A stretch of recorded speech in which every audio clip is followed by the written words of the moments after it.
அவன் பார்த்தீங்க அப்படின்னா அவரோட தோட்டத்துக்கு வந்துட்டோம். தோட்டம் எவ்வளோ அழகாக இருக்குன்னு பாருங்கள். அண்ணன் இங்கே நிற்கிறாரு. நம்ம வாங்கிட்டு வந்த கிஃப்ட் அண்ணன் கொடுக்க போகிறோம். அண்ணன் கொடுக்கறதுக்கு முன்னாடி அவரோட பிளேஸ் நம்ம போயிடுவோம். இங்கே எவ்வளோ நேச்சுரலாக இருக்கும் அதே மாதிரி நம்ம உள்ளே பார்ப்போம். அவங்களோட அம்மா அவங்க வந்து பார்த்திங்கன்னா அப்போலாம் களை எடுத்துகிட்டு இருக்காங்க. அப்படியே உள்ளே போவோம். நான் உள்ள போகலாமாண்ணா? இதாம பழங்காலத்து தொட்டி. இது வச்சு தான் விவசாயம். இது பார்த்தீங்கன்னா தோரை நான் பார்த்துட்டு இருக்கிறது தோரைச்செடிகள்லாம் பாருங்கள். இப்போ தோரையெல்லாம் இருக்குது பாருங்கள். பார்த்தாலே தெரியும்னு நினைக்கிறேன். தோரைகள்லாம் இருக்குது. தோரைச்செடி எனக்கே தான் தெரியும். இது வந்து சோளம்னு நினைக்கிறேன். பச்சை பசேர்னு இருக்குது. ஃபஸ்ட்டு வருஷம் பார்த்தீங்கன்னா அது என்னென்ன பேர் சொன்னீங்க? அது சிறுவள்ளி கிழங்கு, இது வெற்றவள்ளி சொல்லுவாங்க அங்கேயும். Okay okay. இது மாயிஞ்சி. இந்த மூணுல மஞ்சள் கிழங்கு மாதிரி தான் அப்படியே இருக்கும். வாசனை மட்டும் சிகப்பு கோடு வேணும். நேசம் தெரியுது இல்லைங்களா? அவ்வளோதான். அது கிழங்கு நீங்கள் அந்த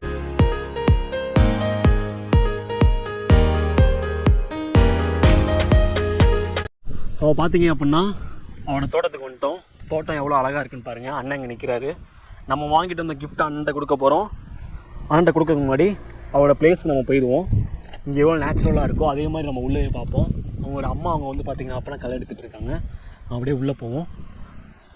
நான் உள்ளே போகலாமாண்ணா? இதாம பழங்காலத்து தொட்டி. இதை வச்சு தான் விவசாயம்லாம் பண்ணுவாங்க. நம்ம உள்ளே போய் பார்க்க போகிறோம். இது என்ன செடினா? அது இது பார்த்தீங்கன்னா தோரை நம்ம பார்த்துட்டு இருக்கிறது தோரை செடிகள்லாம் பாருங்கள். இப்போ தோரையெல்லாம் இருக்குது பாருங்கள். பார்த்தாலே தெரியும்னு நினைக்கிறேன். தோரைகள்லாம் இருக்குது. தோரை செடி எனக்கே தான் தெரியும். இது வந்து சோளம்னு நினைக்கிறேன். பச்சை பசேர்னு இருக்குது.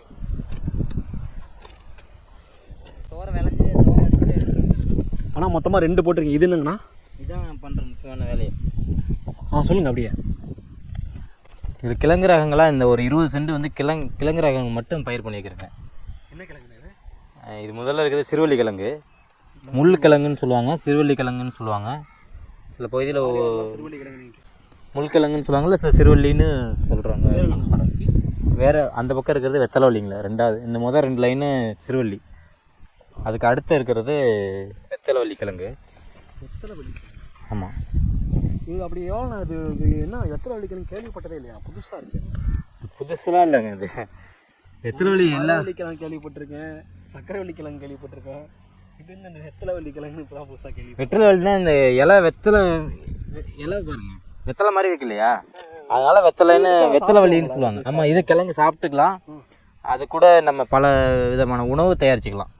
கட்லெட்டு வேக வச்சு அப்படியே சாப்பிட்லாம், கட்லெட் மாதிரி செய்து சாப்பிட்லாம். இல்லை அது இல்லாமல் காரக்குழம்பு வைக்கிறதுக்கு வெட்டி போட்டு காரக்குழம்புலாம் வைப்பாங்க. அப்போனா ஃபஸ்ட்டு வருஷம் பார்த்தீங்கன்னா அது என்னென்ன பேர் சொன்னீங்க? அது சிறுவள்ளி கிழங்கு, இது வெற்றவள்ளி, இது காவல்லின்னு சொல்லுவாங்க, இல்லை கொடி உருளைன்னு சொல்லுவாங்க. சமவெளி பகுதி நம்ம தர இருக்குல்லையே, மலையில் தான் உருளைக்கிழங்கு விளையுது. கீழ் சமவெளியில் வந்து நம்ம இந்த காவல்லி கிழங்குன்னு ஒரு ரகம் இருக்கும். இது எல்லா ஊர்லேயும் இங்கே தமிழ்நாடு முழுக்க நிறைய கிராமங்கள்லாம் இருக்குது. ஒரு சில இடத்துல வச்சுக்கிறாங்க. இது நமக்கு கீழே உருளை கிடைக்குங்க.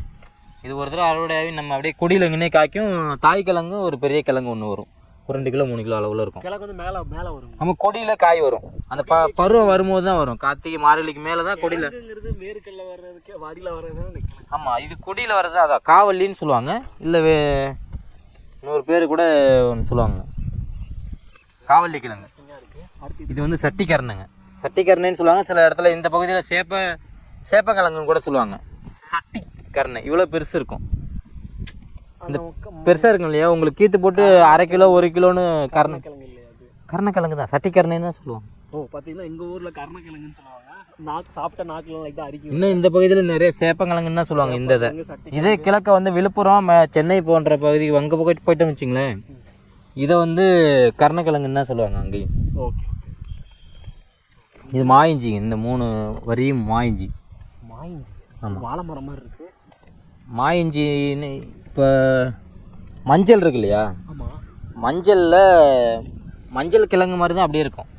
வாசனை மட்டும் மாம்பழோட வாசனை நல்லா இருக்கும், கம்மன்னு. அதனால அதுக்கு மாயிஞ்சின்னு சொல்கிறாங்க. அந்த பக்கம் பார்த்தீங்கன்னா அதான் மஞ்சள் செடி, இது மஞ்சள். இடையில பார்த்தீங்கன்னா லேசாக ஒரு சிகப்பு கோடு மட்டும் வருது பாருங்க. ஓகே, சிகப்பு. இந்த இடையில பார்த்தீங்கன்னா சிகப்பு கோடு வேணும், லேசாக தெரியுது இல்லைங்களா? அவ்வளோதான். அது கிழங்கு நீங்கள் இந்த கிழங்கு வந்து மஞ்சள் கிழங்கு வந்து கிள்ளி வாசனை பார்த்தோம்னா நல்லா மாவோட வாசனை வரும், மாம்பழ வாசனை. ஆமாம், நல்லா கம்மன்னு இருக்கும்.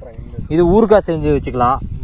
ஆமாம், நேரடியாக இப்போ துருவி போட்டு சில உணவுகள்லாம் கட் பண்ணி போட்டு அப்படியே நேரடியாக சாப்பிட்றாங்க இல்லையா, நல்லா வாசனையாக மாவாசனை நல்லா கம்மன்னு இருக்குங்க. இது வந்து இதான் பிடிக்கரணை, பிடிக்கரணைன்னு சொல்கிறாங்க இல்லையா, கருணைக்கிழங்குல இது பிடிக்கரணை, அங்கேருந்து சட்டிக்கரணைங்க. இதுவும் காவல்லி தாங்க, கொடி ஊரில். இது கொடி ஊர்லங்க, இதே தான். ஆமாம் ஆமாம். இது மஞ்சள், இது மஞ்சள் செடி. ஆமாம். இது ரெண்டு பார்த்தீங்கன்னா நடுவில் வந்து அந்த கோடு இல்லை. இருக்காது. ஆமாம் ஆமாம்.